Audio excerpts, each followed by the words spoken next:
de colher frutos, não só hoje, mas para um futuro muito próximo, o amanhã. Boa noite!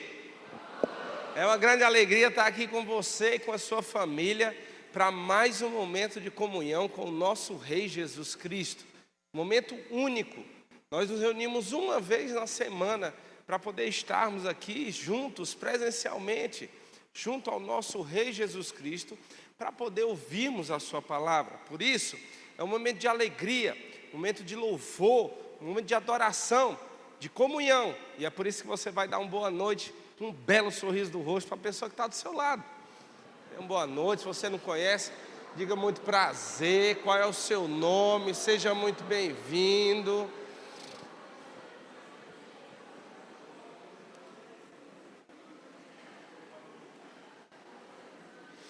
Que maravilha, é muito bom nós estarmos na casa de Deus, um lugar onde a gente pode aproveitar para poder ser alimentado. E agora eu quero pedir para você colocar o seu celular no modo silencioso, para você esquecer os seus problemas, os seus boletos, as suas dificuldades, os seus funcionários, os seus colegas de trabalho. Tudo que você tiver de preocupação, você vai deixar lá do lado de fora. Quero também pedir para você se concentrar, foque direto na mensagem. Não deixe que ninguém lhe atrapalhe. Se alguém estiver conversando do seu lado, dê uma cotovelada. E aí, meu irmão, vamos ouvir a palavra. Lógico, se você for homem e a pessoa for mulher, você não vai dar uma cotovelada, né? Vai dizer, irmão, olha, por favor, você está atrapalhando a semente de entrar aqui no meu corpo e poder florescer e dar frutos. Então, nesse momento eu quero pedir para você fechar os seus olhos e nós vamos orar ao Senhor. Pai de toda graça, muito obrigado por esse momento aqui na tua casa. Hoje viemos aqui de livre e espontânea vontade para poder ouvir o que tu tens a nos falar. Obrigado pelas Sagradas Escrituras, Senhor. Obrigado pelo país em que nós vivemos e ainda temos o livre acesso à tua vontade, aos teus ensinamentos, às tuas instruções, à tua maravilhosa palavra. Queremos te pedir a tua sabedoria, o teu entendimento, que tu possa trazer esse conhecimento, essa sabedoria, e que possamos sair daqui com decisões tomadas, a fim de honrarmos e glorificarmos o teu nome.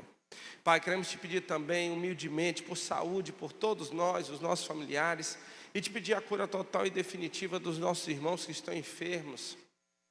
Pai, queremos te pedir também que tu abençoe os nossos trabalhos, porque é de lá que nós trazemos as provisões para o nosso lar e para investir na tua obra.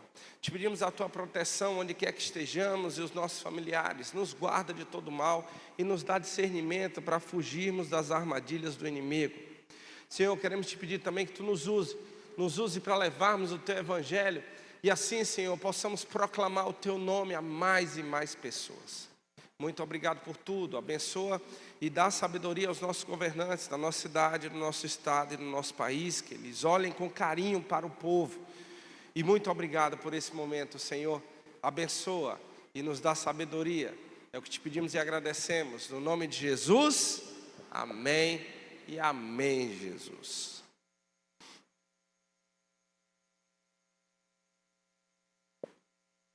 Vivemos na era da informação, é ou não é verdade?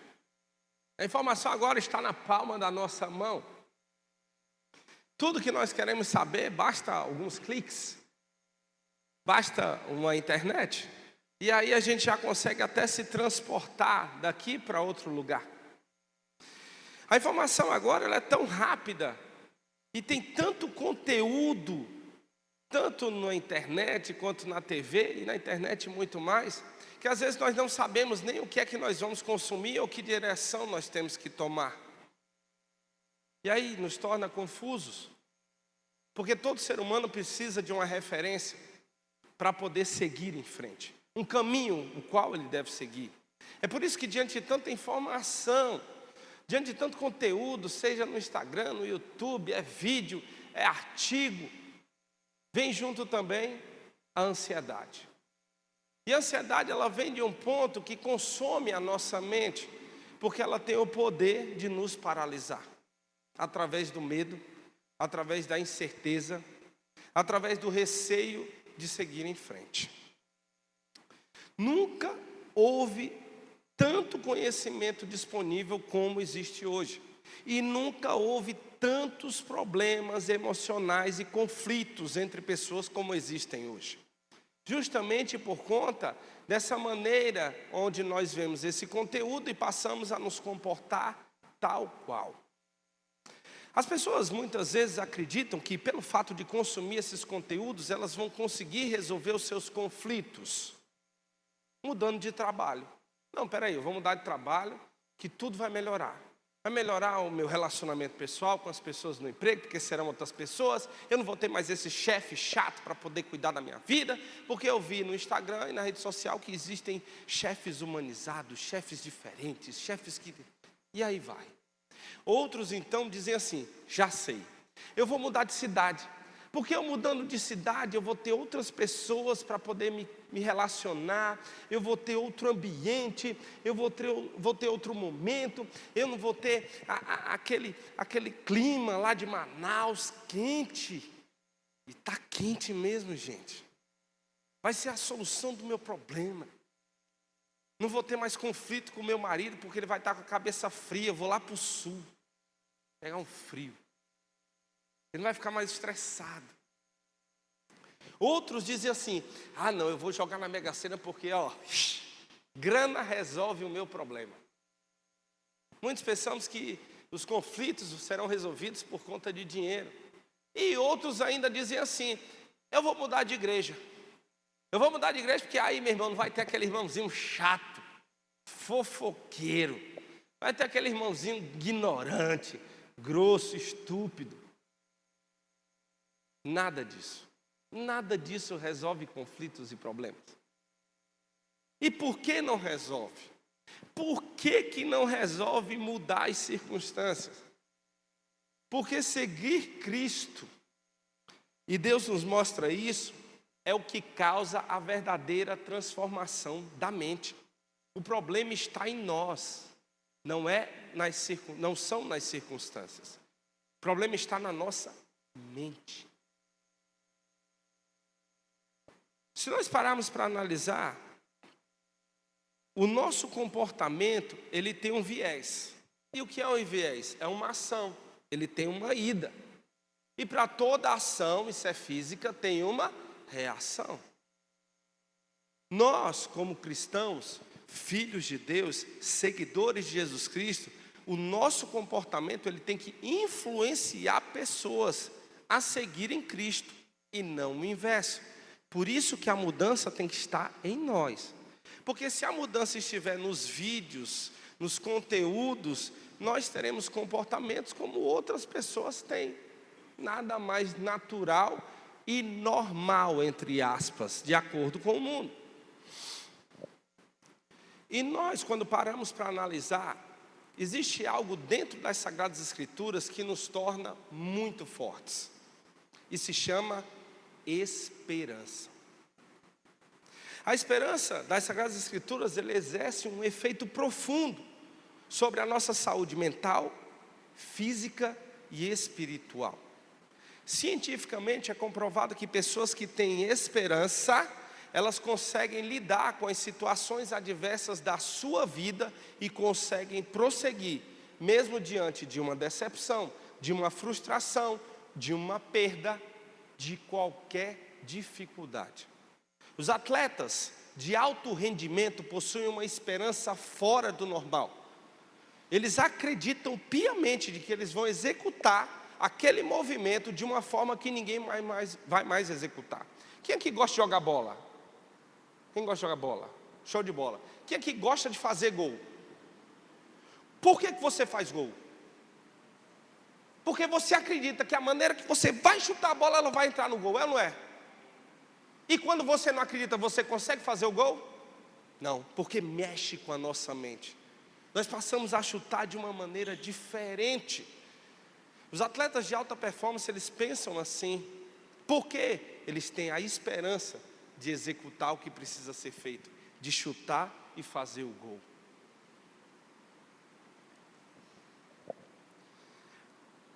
E a esperança, ela não quer dizer que é um pensamento positivo, a lei da atração. Não, eu vou pensar que tudo vai dar certo. Não, Isso não é esperança. Isso é pensar positivo. Esperança, para nós cristãos, ela está fundamentada no cumprimento das promessas de Deus que estão nas Sagradas Escrituras, porque essa é a esperança verdadeira. Essa vai muito além desse mundo que nós estamos vendo agora. Ela vai muito além do que nós pensamos, do que imaginamos. Mas a pergunta que fica é: como pensa um verdadeiro cristão? Ou como deve pensar um verdadeiro seguidor de Jesus Cristo? Hoje, nós falaremos sobre a mentalidade do cristão, a forma como ele deve pensar, a maneira como ele deve alimentar a sua mente, diante de um mundo em que cada vez mais pessoas têm perdido a esperança, pessoas têm perdido a fé, onde a ansiedade tem crescido dentro dos corações e das mentes das pessoas. Então, eu quero iniciar com a primeira coisa que nós devemos saber acerca da mentalidade do cristão. A primeira coisa que nós precisamos saber é que a mentalidade do cristão é transformada pela palavra. Anote aí, anote no seu celular, você hoje vai anotar. Anote no caderno, anote no celular. A mentalidade do cristão é transformada pela palavra de Deus. Romanos capítulo 12, versículo 2 diz: não se amoldem ao padrão deste mundo. Olha só como a Bíblia é atual. Olha como a Bíblia é atual. O texto diz: não se amoldem ao padrão deste mundo. Ou seja, o que você vê por aí não deve ser uma referência que você deva seguir. Ou seja, aquilo que você vê nas redes sociais, aquele casamento perfeito. Oh, nossa, olha como eles são maravilhosos. Olha como o marido é. Olha como a mulher é. Olha como... Eu até brinco com a minha esposa, uma vez ela chegou para mim e disse assim: nossa, olha aqui, esse casal tal. Diz, não existe isso não, mulher. Ela, não, mas olha aqui. Aí depois, uns meses depois, chegou: amor, tu nem sabe, olha. Sabe aquele casal que falei para ti que, né, tudo postando nas redes sociais e tal? Se separaram. Não me diga. Não me surpreende isso. Porque é tudo fachada. Então, não se amoldem aos padrões deste mundo. Tem muita coisa na internet, tem muita informação fajuta, tem que ter muito cuidado. Aí vamos continuar o texto. Mas transformem-se pela renovação da sua mente. Olha só, a transformação ela vem da renovação da mente. O que significa renovar? É tornar novo. É mudar a percepção que nós temos sobre determinada coisa por outra coisa. E onde é que está essa outra coisa? Na palavra. Porque uma vez que nós aceitamos Cristo, nova criatura nós somos. O que é velho passou e tudo se fez novo. Por isso que nós temos que renovar a nossa mente. Aí eu pergunto de você: essa renovação acontece em um dia?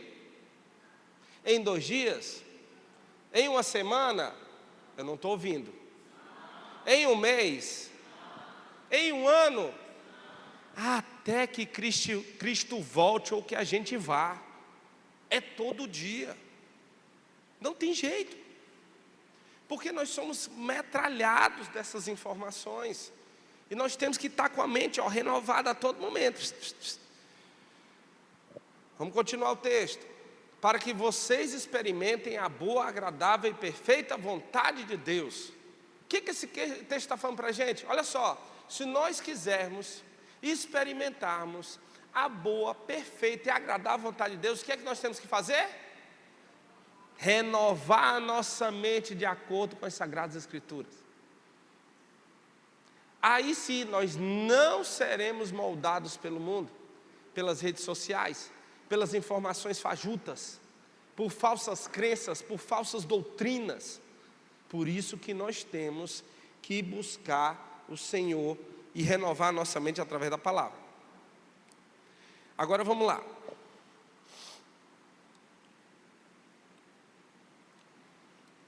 A mentalidade do cristão é transformada pela palavra. Vamos lá. O texto não diz: Mude primeiro as circunstâncias. O texto está dizendo isso aqui, mude primeiro as circunstâncias. O que são as circunstâncias? O trabalho, a cidade, a escola, a igreja, a sua condição financeira. Isso tudo são circunstâncias. O texto não fala sobre circunstâncias. O texto também não fala, mudem primeiro as pessoas. O texto não fala isso. Renove as pessoas do seu convívio social. Não. Não, vou trocar de marido. Esquece, mano. Essa espécie aí é igualzinha. Eu fui a uma viagem agora, que foi uma premiação, tá, gente? Eu ganhei do banco da montadora que eu trabalho na concessionária. Nós ficamos entre as 10 melhores do país, entre as 13 melhores do país e entre as 10, num quesito, no banco. E aí o pessoal do banco disse, não, Leandro, tu tem que ir, é tu que tem que ir, vai lá. E eu fui. E nessa viagem eu tive a oportunidade, já conhecia muitas pessoas, e conheci outro, gente boa demais, o cara, meu, 10, Marcão. E o Marcão estava sentado lá na hora que a gente estava almoçando. Aí o Marcão pegou e falou assim, rapaz, a minha mulher me pede tudo. Me pede tudo. Sabe aquela conversa que mulher tem, né? Falando uma para outra do marido? Pois é, ele estava falando. Aí ele chegou e disse assim, rapaz, eu vou andando. Ele disse, meu amor, pega um copo d'água. Meu amor, faz o pix para fulano. Meu amor, dá para tu passar o pano aqui nesse chão? Meu amor, dá para tu lavar a louça? Meu amor, aí eu peguei para ele e falei assim, Marcão, deixa eu te perguntar uma coisa. E quando tu pede para ela, o que é que ela diz? Folgado, por que tu não vai lá pegar? Folgado, por que tu não pega e faz? Rapaz, essa espécie existe em todos os lares. Não vai mudar. Esquece. Não, é o seguinte, gente, eu vou mudar de igreja porque é o seguinte. O povo para gostar de julgar os outros é lá na igreja. Gente, o que tem de julgador não é brincadeira. Meu irmão, não se esquente não, que lá na outra, se duvidar, tem pior. Mas tem muito pior. O ser humano é o mesmo, não muda. Nós é que temos que mudar a nossa mente. Por isso não adianta a gente mudar primeiro as pessoas. O texto diz, renovem a sua mente. Primeiro em nós, é de dentro para fora. Não é de fora para dentro, a gente não muda assim, não somos transformados assim. Olha só, a palavra grega para transformação é a mesma usada para metamorfose, que é o quê? Uma mudança de condição. É uma mudança.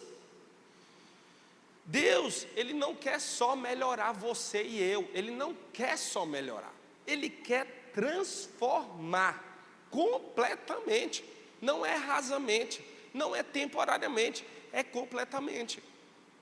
E olha só,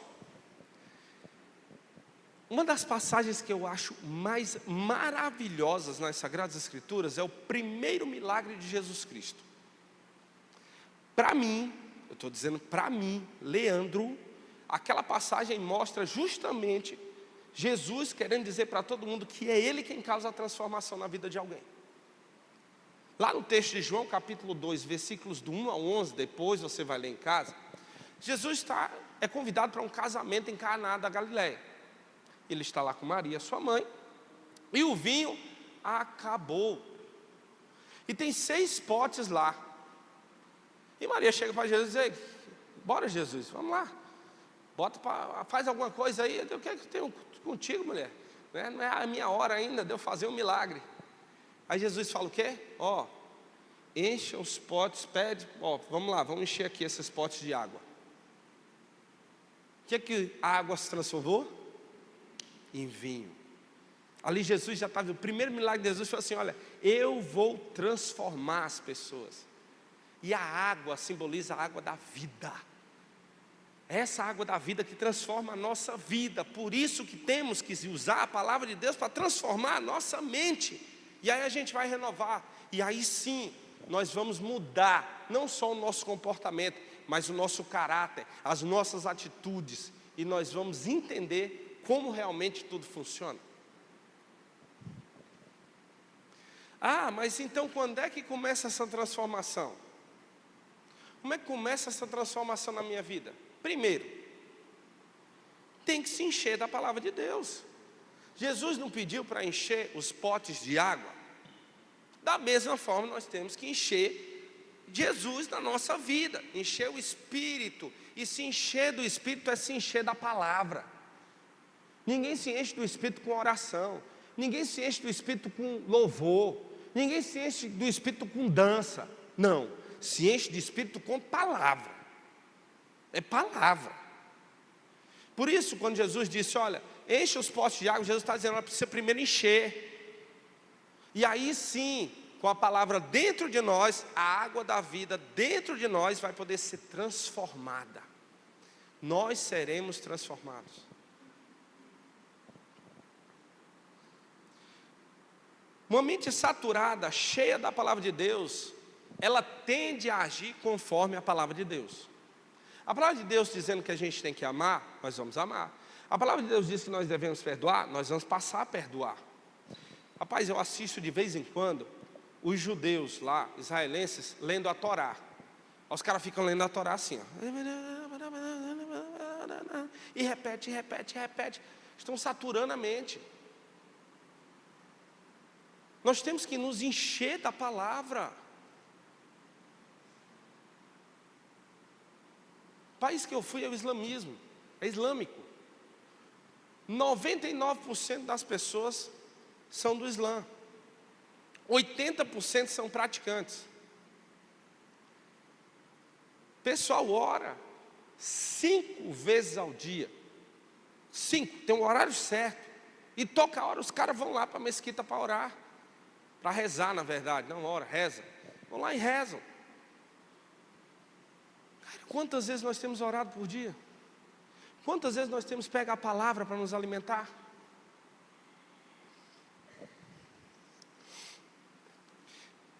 Imagine, agora vamos lá. Imagine uma pessoa que acorda e antes mesmo de sair de casa, ela liga o noticiário e aí ela só assiste tragédia. Morreu fulano, cicrano, beltrano. O caminhão passou por cima da cabeça. O outro levou um tiro na saída da escola. O outro foi atropelado pela bicicleta. Tem tanta notícia, tanta bobagem, passa tanta coisa, tanta tragédia, que a pessoa não quer mesmo nem sair de casa, é ou não é? Você fica até dizendo, rapaz, para que eu vou sair de casa, gente? Vou ser atropelado, sei lá, vai acontecer alguma coisa. Aquilo ali começa a consumir a sua mente. E a pessoa, quando termina de assistir aquilo ali, ela termina preocupada, ansiosa, irritada. Meu Deus do céu. A referência dela passa a ser tragédia. Agora vamos lá. Imagine uma pessoa que começa lendo a Bíblia, meditando na palavra, orando a Deus. Ela vai enfrentar o trânsito, ela vai enfrentar as pessoas do trabalho dela, aquele chefe que pega no pé dela, ele vai enfrentar os problemas do trabalho, as contas para pagar, ele vai viver tudo isso, mas a diferença é que a sua mente foi preparada pela palavra de Deus para enfrentar isso, porque aqui nós temos exemplos de homens que enfrentaram fornalhas de fogo ardente, cujos algumas pessoas morreram até antes de chegar lá dentro, os soldados morreram antes de chegar lá dentro, e eles sobreviveram. Homens que enfrentaram covas de leão, Daniel foi lá. Homens que enfrentaram um gigante, que todos tinham medo, e ele venceu, transformado a mente, enquanto a mente dos outros estava lá, nossa, o que nós vamos fazer? Olha esse gigante, até vestindo a armadura, o próprio rei disse, tu não pode nem com a armadura, como é que tu vai poder com um gigante desse? Mente transformada, mente transformada. Tem até um vídeo, rapaz, muito engraçado.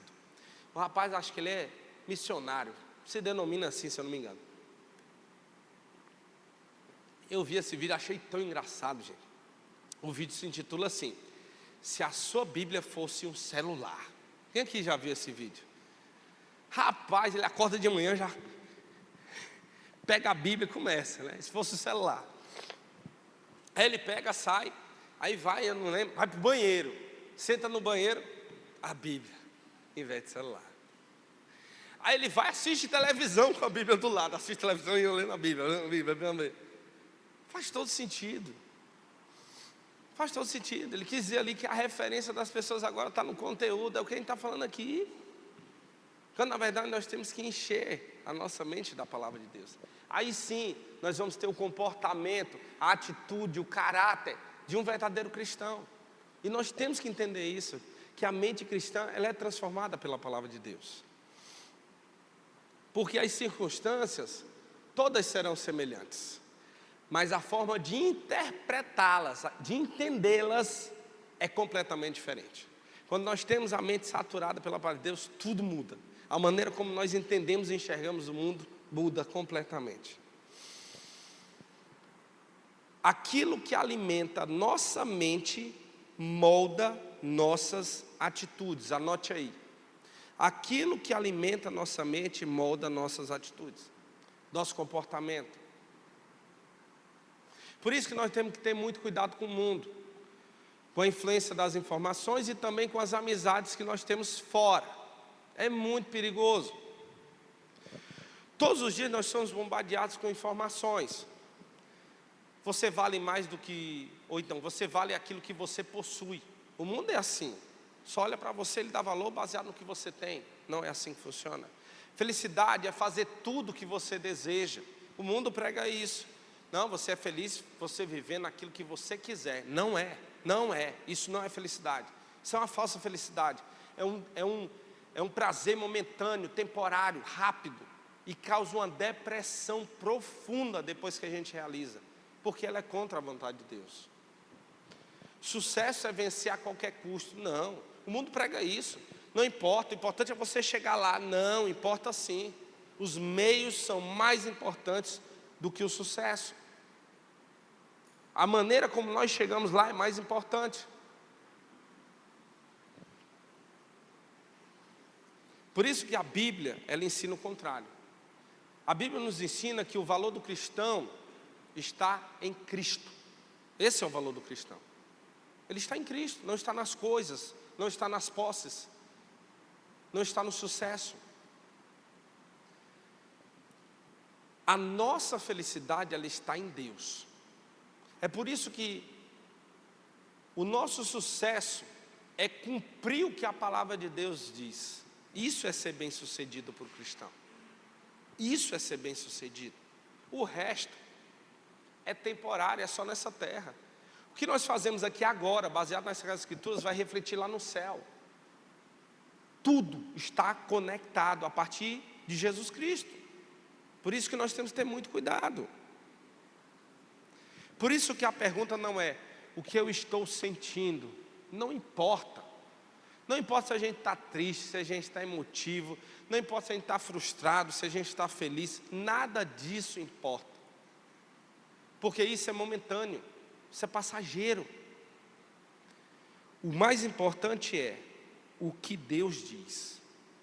O que a palavra de Deus me fala. Só assim nós teremos a nossa mentalidade transformada pela palavra de Deus. Segunda coisa que nós precisamos saber.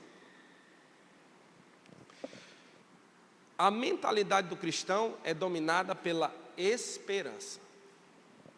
A mentalidade do verdadeiro Filho de Deus, do seguidor de Jesus Cristo, é dominada pela esperança. Romanos capítulo 15, versículo 13. Que o Deus da esperança, Deus de quê? Repita. Deus de quê? Que o Deus da esperança, ou seja, a esperança pertence a Deus, os encha de toda alegria e paz por crerem nele. Olha só onde está a alegria e a paz, gente. A alegria e paz não está em posse, não está em sucesso. A alegria e paz não está em fazer a nossa vontade, não. A alegria e paz está em Deus, na esperança, quando nós cremos nele. Seguida, para que vocês transbordem na esperança e no poder do Espírito Santo. É por isso que a esperança bíblica, de acordo com as Sagradas Escrituras, ela não é, quem sabe, talvez, e se. Não. A esperança bíblica é, Deus prometeu e ponto final. Essa é a nossa esperança. nas promessas de Deus. É onde nós devemos esperar. O resto, se a gente for esperar de alguém, nós nos tornamos frustrados. Porque nós queremos que as pessoas sejam iguais a nós, e não existe ninguém igual a mim ou igual a você. É totalmente diferente, a personalidade é diferente. Então não vai acontecer. Então, esperança, Deus prometeu. Ponto final. A esperança, ela fortalece a capacidade de enfrentar as adversidades. Toda adversidade pode ser enfrentada com a esperança. Até mesmo de enfrentarmos perdas, crises. Por quê? Nós cremos, lembra? Crer nele traz alegria e paz. Porque quando nós cremos em Deus, na promessa dele, nós cremos que existe um futuro, e nós estamos esperando por este futuro. Um futuro que está nas mãos de Deus. Aí a nossa maneira de pensar, de enfrentar, ela muda. Mas quando nós não temos essa percepção de que tudo está nas mãos de Deus, no controle de Deus, e está no nosso controle, nós perdemos a esperança. Porque nós somos falhos. As pessoas são falhas, as condições são falhas, a casa é falha, as posses são falhas, o dinheiro é falho, mas Deus não. Deus não, porque Ele é o Deus da esperança, Ele é o Deus da certeza. Por isso o que Ele fala, Ele cumpre, o que Ele promete, Ele cumpre. José foi traído, José foi escravo, José foi preso. O que ele fez? Esperou. Ele esperou no Senhor, mesmo diante de tudo aquilo. E ele agiu de acordo com essa esperança, porque ele sabia que Deus ia colocá-lo numa posição, porque ele teve um sonho que Deus deu para ele, e que esse sonho ia se cumprir. Por isso que ele, tudo que fazia como se fosse para Deus, e tudo que ele fazia dava certo. E a Bíblia diz por quê? Porque Deus estava com ele. Olha só como nós devemos agir da mesma forma. Nós devemos esperar em Deus e agir, porque Deus vai estar conosco, nos ajudando em todas as adversidades, em todas as dificuldades, em todos os nossos momentos. Se nós não crermos nisso, é impossível sermos alegres e termos paz. É impossível, porque todo o resto é falho, é limitado. José não perdeu a esperança, porque a sua confiança estava em Deus. Jó perdeu tudo. Mesmo assim, olha o que ele fala em Jó capítulo 19, versículo 25. Jó 19, 25 diz: quanto a mim,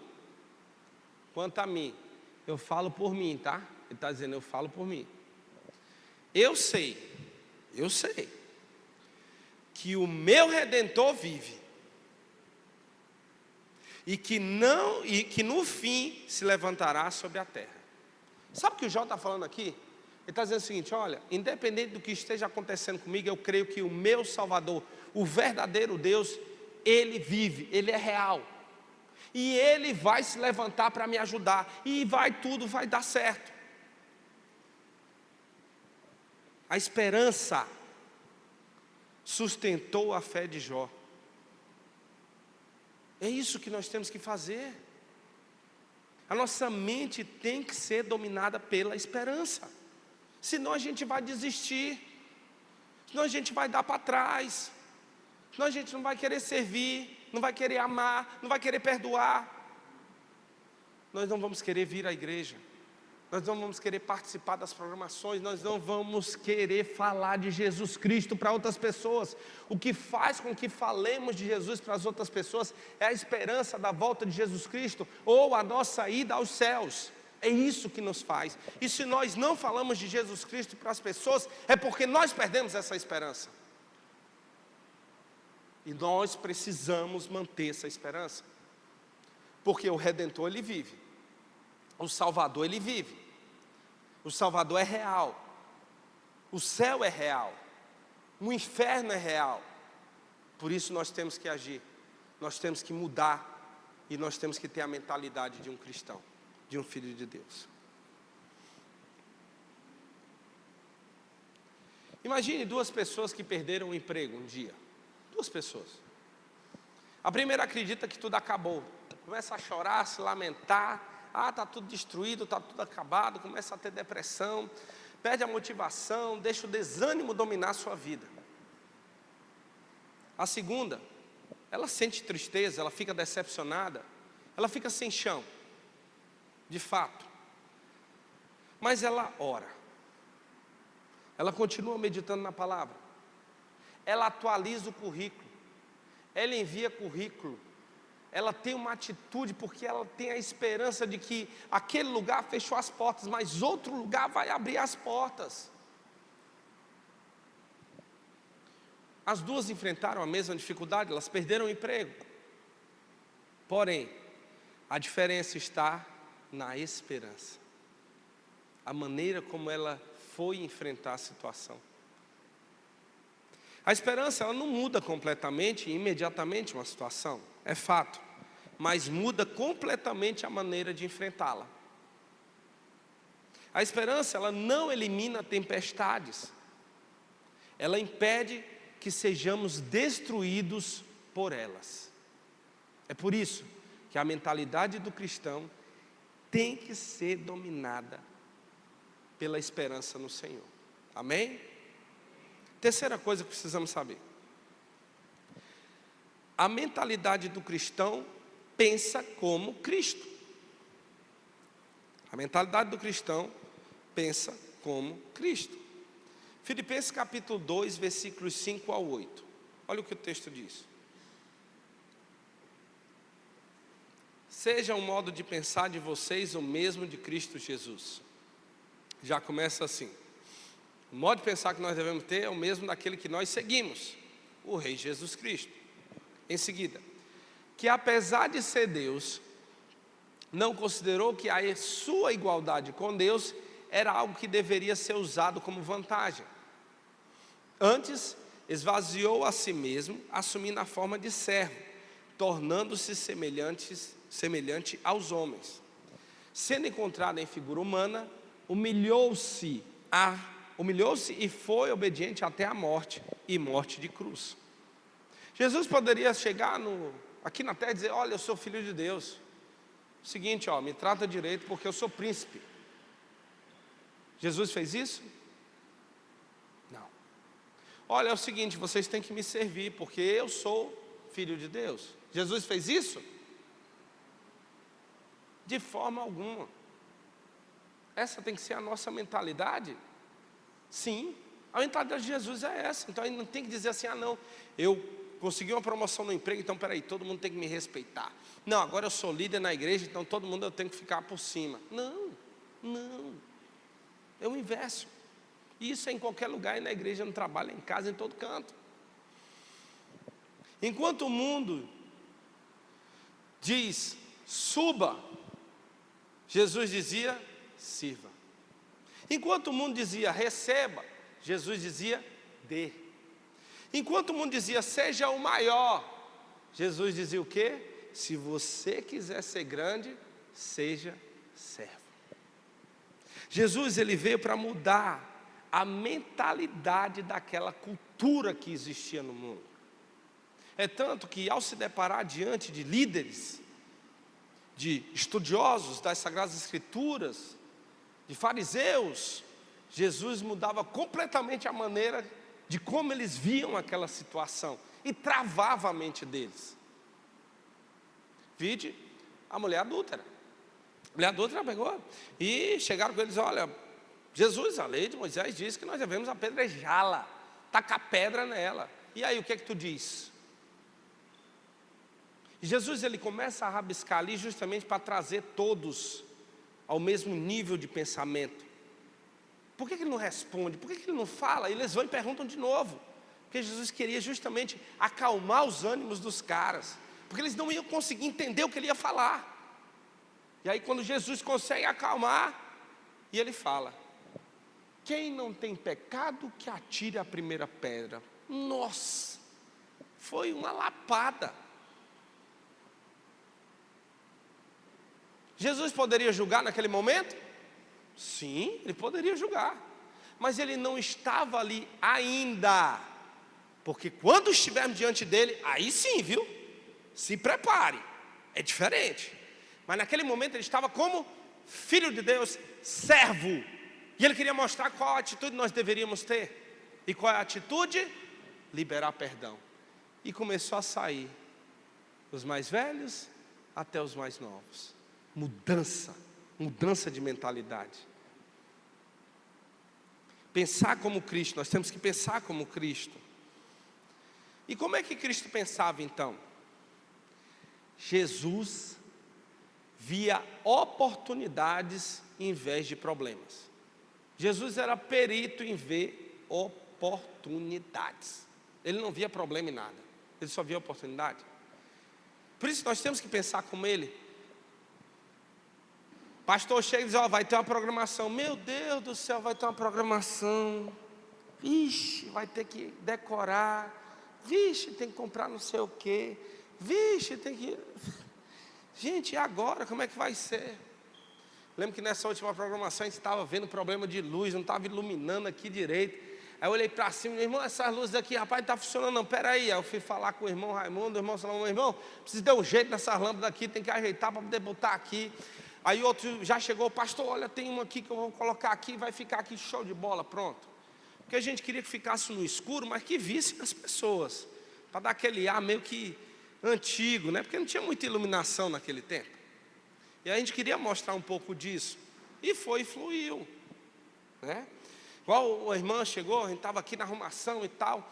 Ela chegou, pastor, poxa, as estrelas aqui estão de um jeito, mas aqui está ruim, não vai conseguir colocar. Ela não vendeu dificuldade nada. Disse, como é que a gente vai fazer, pastor? Achei legal a irmã chegar e dizer, como é que a gente vai fazer? Porque senão vai ficar feio, pastor. Desse lado metade ali está tudo inteiro. Espera aí, subi aqui, já cheguei, olha aqui, ó. Está vendo a escada? Te amo. E aí, a Risa que está aqui assistindo o culto aqui atrás. Aí eu pedi, olha, a posição aqui é diferente daqui. Vamos pôr a escada assim, ó. Ao contrário, rapaz, é mesmo. Aí foi, já acabou-se. É isso, a gente tem que pensar em solução. Ai, vai ter que convidar a gente, meu Deus, convide. Não põe dificuldade. Ai, rapaz, o meu testemunho é destruidor no meu trabalho, não tenho quase chamar ninguém lá no meu trabalho para a igreja, pastor. Se ajoelhe hoje diante de Deus, peça perdão e mude a sua mentalidade. Para que as pessoas olhem para você, você fale com elas e ela diga, olha, eu quero ser um cristão. E aí sim, você tem que fazer com ousadia. Você tem que chamar as pessoas para virem à igreja. Temos que levar o evangelho. A esperança vai nos fazer isso. Vamos lá.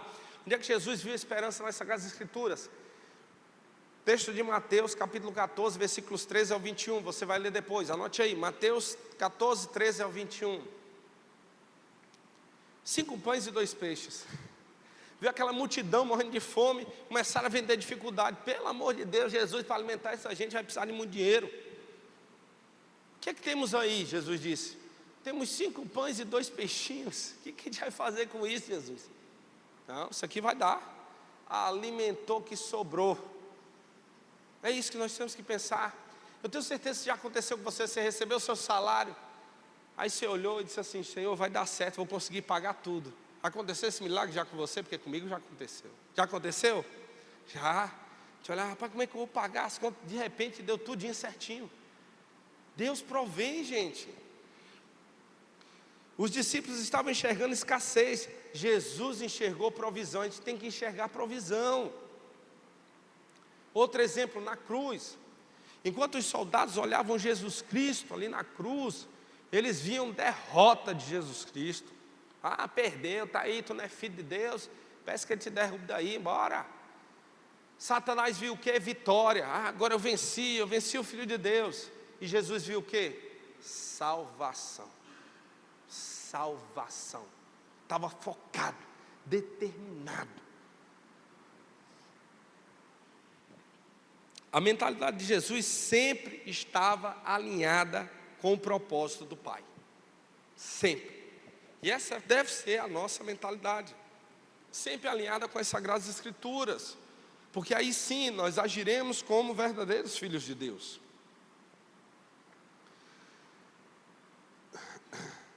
Mas isso só é possível através da meditação, da oração e da participação no corpo de Cristo. Quarta coisa que nós precisamos saber. A mente cristã vence a ansiedade pela confiança. Você quer vencer a sua ansiedade? Você quer vencer esse mal que tem corrompido, que tem destruído a vida das pessoas? Nós vamos saber agora como é que a gente faz isso.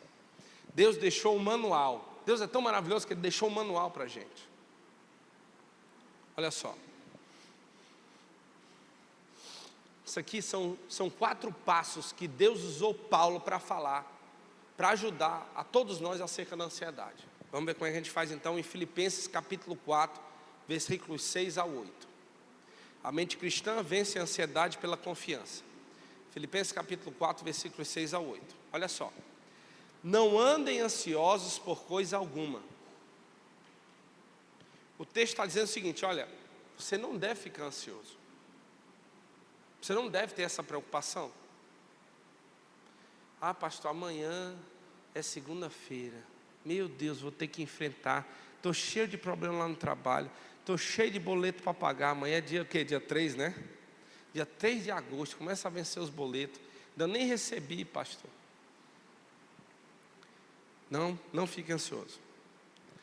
Mas em tudo, por meio da oração e da súplica. Súplica é o pedido carinhoso, verdadeiro, profundo. É um pedido de reconhecimento de dependência. Com ação de graças, isso é ser agradecido, com gratidão. Apresentem os seus pedidos a Deus. Então, a paz de Deus, que excede todo entendimento, guardará o coração e os pensamentos de vocês em Cristo Jesus. Finalmente, irmãos, pensem em tudo que for verdadeiro, tudo que for digno de respeito, tudo que for justo, tudo que for puro, tudo que for amável, tudo que for de boa fama, em tudo que houver alguma virtude ou algo de louvor. Aqui estão os 4 passos que Deus usou Paulo para viver e para mostrar para cada um de nós como devemos fazer para vencer a ansiedade através da confiança. Primeiro passo é a oração. Não andeis ansiosos por coisa alguma, mas em tudo por meio da oração e súplica. Nós temos que orar entregando o controle a Deus. Porque quando nós tomamos o nosso coração de ansiedade, falei até no início aqui, a ansiedade, ela controla o medo. Por isso que quando nós estamos ansiosos, o medo passa a ter o controle na nossa vida. E a gente fica paralisado, a gente não consegue prosseguir. Por isso nós temos que orar e entregar para Deus. Tem que entregar para Ele. Mas como nós devemos entregar? Olha como passo a passo é perfeito. Com gratidão. O segundo passo é ter gratidão. Por que Deus quer que a gente ore entregando, em seguida sejamos gratos? Porque Ele já fez muita coisa por nós. Lembra o que Deus já fez por você? Lembra as orações que você já fez? Quantas vezes Ele lhe salvou? Quantas vezes Ele lhe perdoou?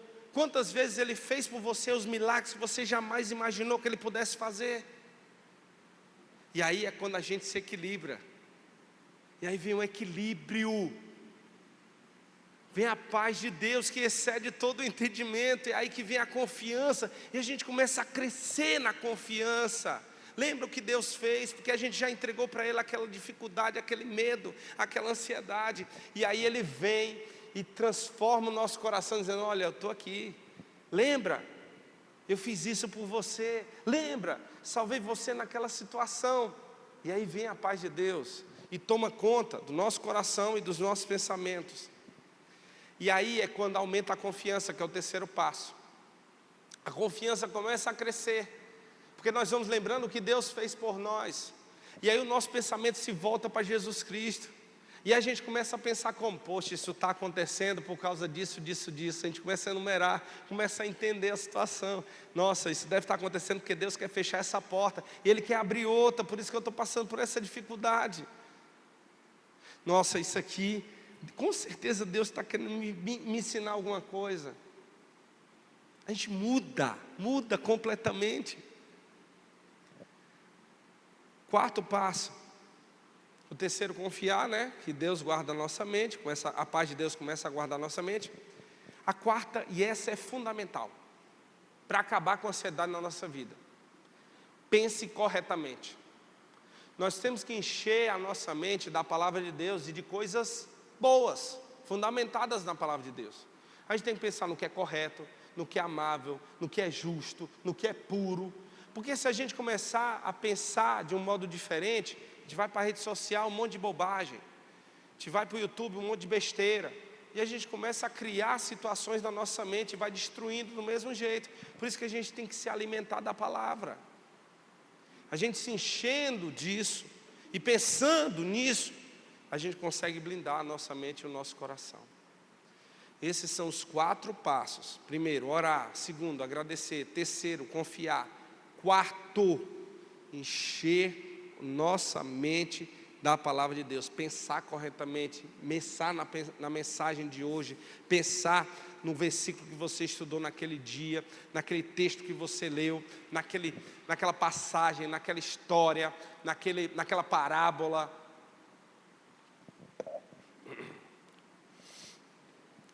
E aí como é que se aplica na nossa vida? Eu gosto muito de pensar em estudante, porque quando eu era estudante eu era muito ansioso. Muito ansioso, muito ansioso. E a escola que eu estudava era uma pressão muito grande. O professor até brincar, diz assim, olha, quando você pensar em ir ao banheiro, lembre-se que o seu concorrente não irá, vai ficar com vontade de fazer xixi e está estudando. E aquela questão que você perdeu, ele estava estudando na hora que você foi ao banheiro. É uma pressão muito louca, né? E o estudante, ele fica assim, aquela pessoa que vai prestar concurso também. Mas olha só, você não estudou durante meses? Fez a sua parte? Você estudou durante meses, estudou o conteúdo, o que é que você tem que orar? Tem que fazer. Não tem que ficar perturbado na noite anterior, não. Você tem que orar a Deus e entregar para Ele. Você tem que agradecer, porque você teve a oportunidade de estudar. E você tem que agradecer, dizendo assim, Senhor, se eu passar é porque é para a honra e glória do Teu nome. Eu vou confiar. E por último, vai dar tudo certo. Eu estudei, eu meditei, eu estou orando, eu estou em comunhão com Deus. Então eu vou encher a minha mente do que a palavra de Deus diz. E eu vou ter esperança de que vai dar tudo certo. A ansiedade, ela tenta resolver um amanhã sem Deus. Anote aí. A ansiedade, ela tenta resolver um amanhã sem Deus. Mas para pensar. Você tem um amanhã? Você tem um amanhã? Você não tem um amanhã. Ah, pastor, então não posso planejar amanhã. Você pode planejar amanhã, mas você não consegue resolver o amanhã. A questão aqui é resolver. Não consegue, ninguém consegue. E a ansiedade é isso. O que é que nós temos que fazer? A fé, viver a fé hoje, confiando em Deus. É isso que nós temos que fazer. Viver o hoje, confiando em Deus. A nossa mente, ela é alimentada por aquilo que contemplamos. É fato. Se você contempla uma amizade, a atitude daquela pessoa, você vai passar a fazer as mesmas coisas que aquela pessoa faz. Você contempla aquilo. Você admira aquilo. Da mesma forma funciona um influencer, um ator, um político, não sei. De toda forma, se a gente contempla, a nossa mente acaba sendo alimentada pelo que contemplamos. Por isso temos que ter muito cuidado. E a pergunta que fica é, o que temos contemplado?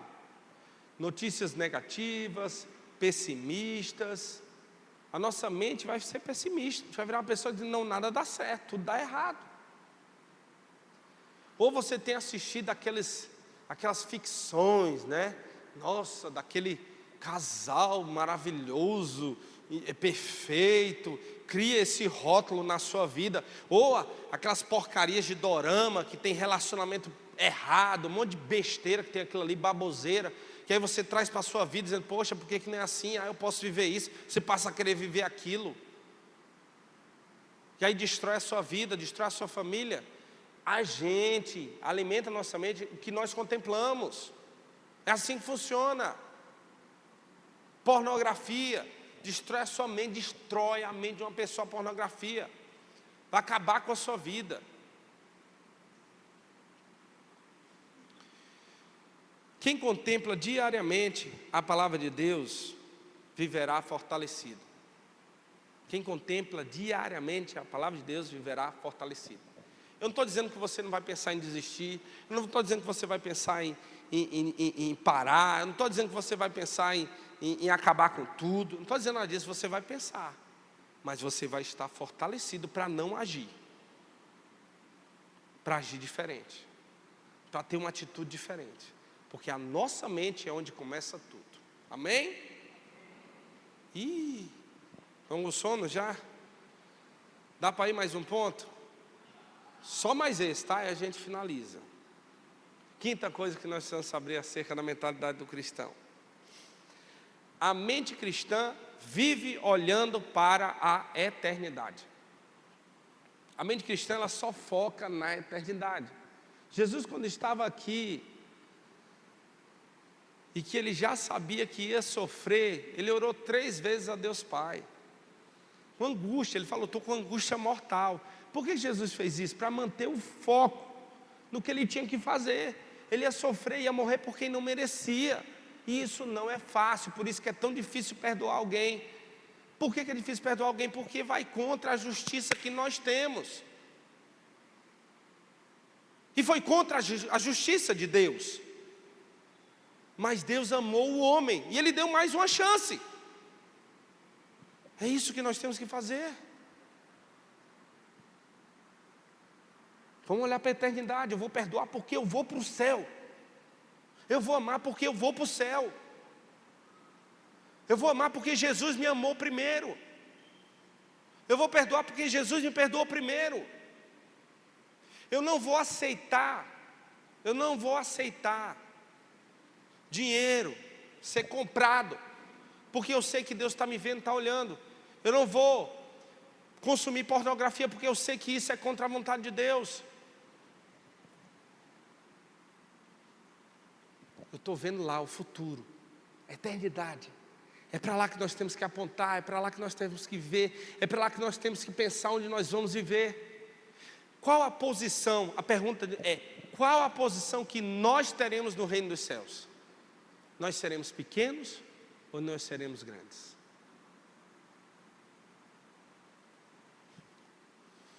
Colossenses capítulo 3, versículos 1 e 2. Portanto, já que vocês ressuscitaram com Cristo, dediquem-se às coisas que são do alto, onde Cristo está, assentado à direita de Deus. Pensem nas coisas do alto, não nas coisas da terra. A nossa sociedade só vive do presente. É hoje, tem que ser agora, você tem que viver o agora, você tem que ter sucesso agora, você tem que ter dinheiro agora, você tem que ter posses agora, você tem agora. Esse mundo vai acabar. Esse mundo vai acabar. Nós devemos olhar para o reino de Deus. Nós temos que olhar para o reino de Deus, porque se a gente olhar só para cá agora, o que existe, a gente não vai perdoar, a gente não vai amar, a gente não vai ser fiel, a gente não vai servir. Mas quando nós contemplamos o reino de Deus, nós suportamos as perdas, a gente passa a perdoar, a gente continua fiel, a gente serve, a gente ama, porque essa vida não é o fim. Essa vida não é o fim. A vida verdadeira está chegando. Para alguns já chegou. Eles não estão mais aqui. Imagine um corredor de maratona. cara está com aqui corre. As pessoas aqui na igreja que gostam de correr, né? Admiro muito, eu não gosto, tá? Não me chame que não é a minha praia correr. O que é que vocês pensam? Vocês estão correndo? Hã? Terminar, a linha de chegada, né, Jota? Você quer chegar na linha de chegada, você só pensa nela. Sente dor? Sente cansaço? Sente vontade de desistir? Sente muito, gente. Sente sede? É doido. Sugado. Mas o que é que ele pensa? Na linha de chegada. Pode, não vou desistir, está quase lá, olha o tempo. Não, eu vou conseguir, não, está com sede, não, mas vai dar certo, não está com dor, não, vou mais um pouquinho, mais um pouquinho.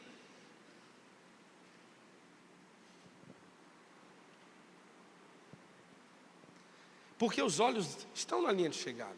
Assim deve ser o cristão. Nossos olhos devem estar no reino de Deus. Na corrida, a gente vai estar cansado, por isso que Paulo fala sobre a corrida. A gente vai estar cansado, vai estar esmurecido, baqueado. Mas não, eu vou continuar. A gente pensa em desistir. Pensa. Eu já pensei N vezes em desistir do meu ministério. N. Mas sabe o que Deus diz? E aí? O propósito está na terra. Foi para isso que eu te fiz. E aí eu pego, volto de novo. Eu lembro que meu pastor atual, é o pastor Davi, ele falou: uma pessoa só pensa em desistir do ministério quando ele passa a olhar para as pessoas e os defeitos delas. Uma pessoa só desiste de um casamento quando ela passa só a olhar para os defeitos do seu cônjuge. É da mesma forma. Estamos aqui porque Cristo nos atraiu. E Ele quer transformar as nossas vidas. Por isso temos que ter os olhos fitos no céu, no reino de Deus, na glória de Deus. Porque é algo que a gente não conhece. E a gente experimentou um pouco dessa glória aqui na terra. E é muito pouco, gente. A Bíblia diz que nem olhos viram, nem ouvidos ouviram o que Deus tem reservado. É coisa grandiosa. É muito maior do que qualquer coisa que nós sonhemos nessa terra. Jesus,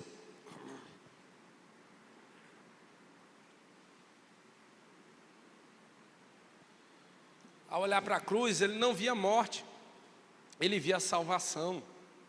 Ele olhou para lá e viu cada um de nós. Ele olhou para aquela cruz, que era o momento dele poder sofrer aquilo ali. Ele lembrou de cada um de nós, e ele sabe de cada um de nós pelo nome.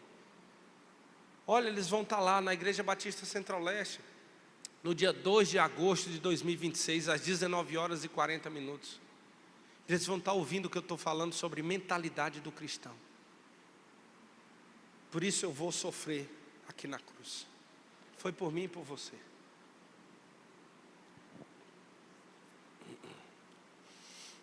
A esperança cristã não se limita a uma melhora temporária da vida.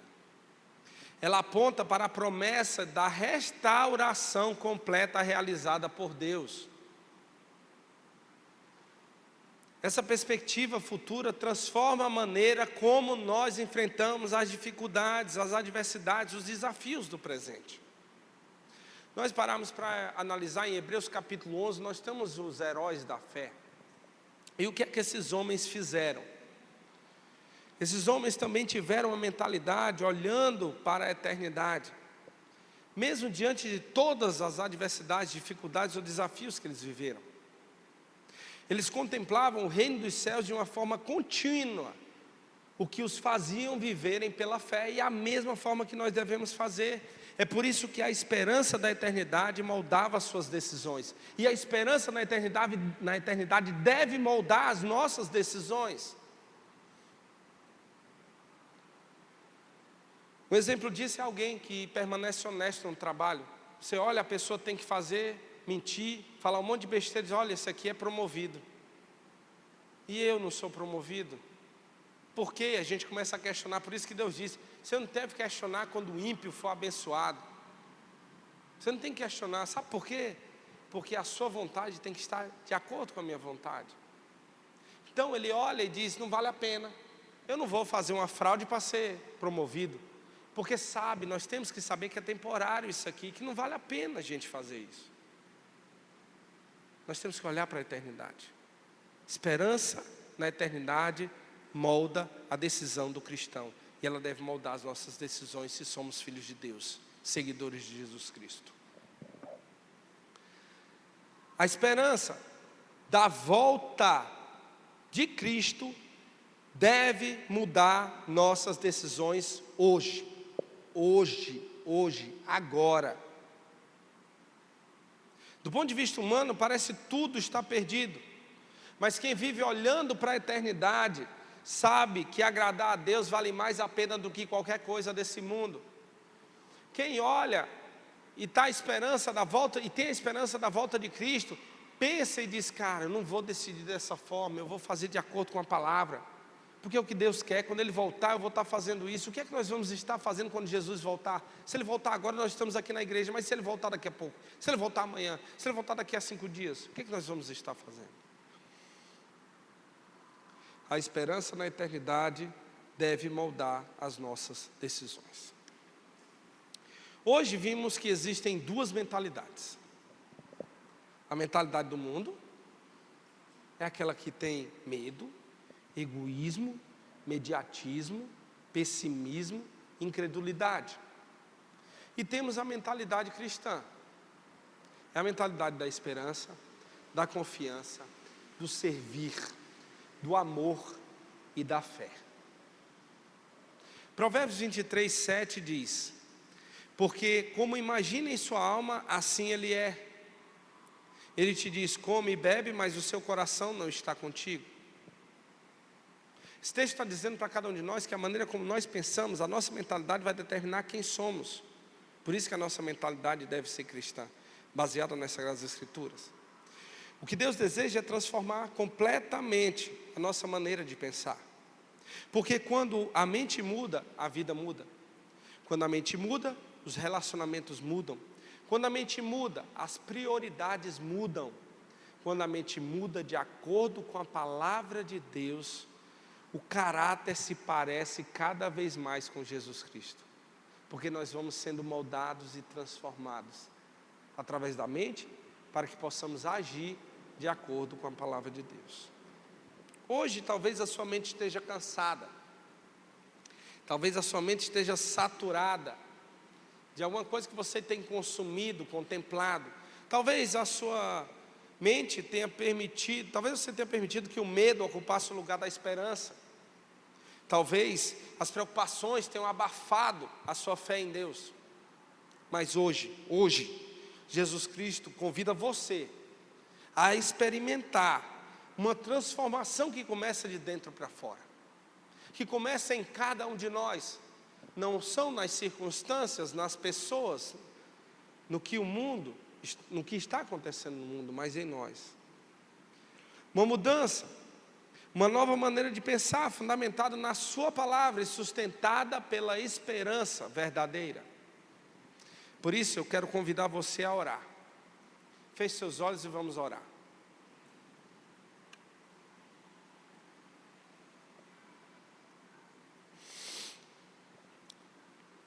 Senhor, hoje nós queremos te pedir que Tu renove a nossa mente.